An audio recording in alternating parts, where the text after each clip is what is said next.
Samantala mga kapuso, formal na pong binuksan ang bagong Pilipinas One-Stop OFW Action Center sa Makati City. Layo nito matulungan ang mga OFW na mapabilis at gawing hassle-free ang pag-asikaso ng kanilang requirements. Yan ang unang balita ni JP Soriano.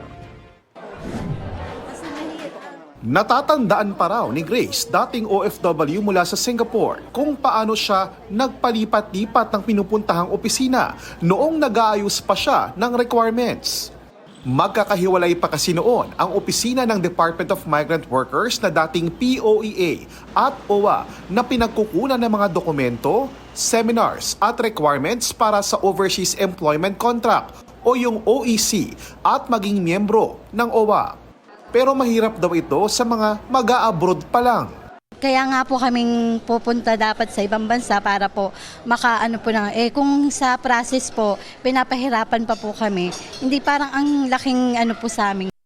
Kadalasang problema rin ng OFWs saan lalapit ang kaanak sa Pilipinas, oras na magkaproblema ang OFW sa ibang bansa, o kung saan mag-follow up ng benepisyong nakalaan sa kanila. Formal nang binuksan ang bagong Pilipinas One-Stop OFW Action Center dito sa Makati City ni Pangulong Bongbong Marcos kasama si First Lady Liza Araneta Marcos.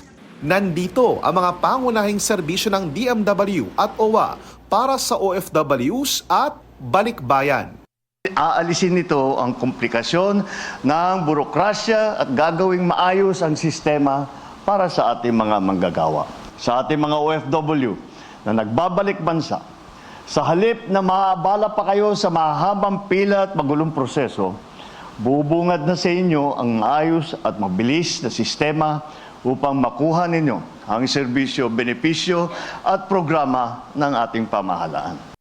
Bagaman may mga headquarters at opisina naman ang DMW at OWA, ang target ng gobyerno isang lugar ang agad maisip ng mga OFW sa ganitong uri ng pangangailangan. Major frontline services offered by the DMW include balik manggagawa processing, reintegration support services, legal assistance, and other necessary support through the DMW Action Fund. Pero di lang daw serbisyo para sa OFWs ang maaaring iproseso sa bagong Pilipinas One-Stop OFW Action Center. Makikipagtulungan din ang Action Center sa iba't ibang ahensya tulad ng PhilHealth, Pag-ibig, SSS upang masiguro mabilis at walang aberya ang pagkuha ng mga dokumento at benepisyo sa ating mga kababayan. May lounge area para raw ma-relax ang OFWs na papunta rito. Mayroong libreng kape at iba pang inumin. Maliit na bagay daw para sa di matatawarang kontribusyon ng OFWs. Ito ang unang balita, JP Soriano para sa GMA Integrated News. Gusto mo bang mauna sa mga balita? Mag-subscribe na sa GMA Integrated News sa YouTube at tumutok sa unang balita.